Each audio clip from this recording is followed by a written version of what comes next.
These details are not insignificant because how Daniel responds to the vision and its interpretation is also how we, at least in part, are to respond to this vision and dream as well.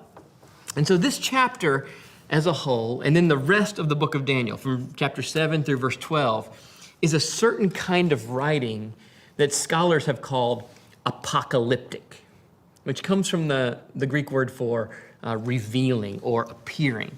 And typically this genre, this type of writing, has to do with the end times and how God brings a dramatic conclusion to history as we know it. And this kind of writing does not aim to make specific, detailed prophecies about the future as much as to provoke powerful feelings. That's why it's so image heavy. That's why Daniel 7 has so many images. Images communicate truths, but often not truth with precision. The point is not to give specifics about the identities of the beasts in history, but to look for single, often simple meanings to give God's people hope and confidence in Him in difficult times.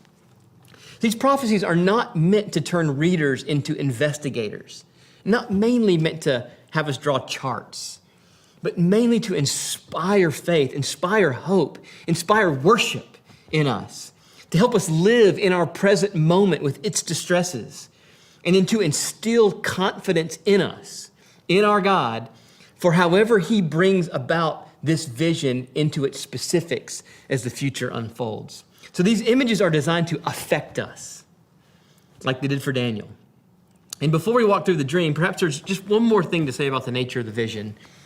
Verses 1 and 2 tell us that this came to Daniel as he slept. This is a dream. And then 3 times in the chapter, Daniel reminds us, it was at night.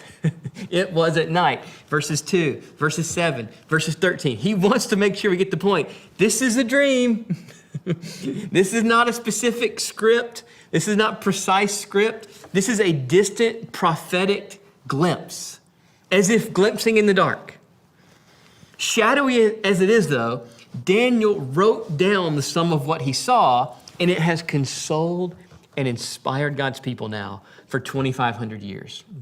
And it meets us today as a church in 2020, in the pandemic, with precious hope in the surpassing power of God.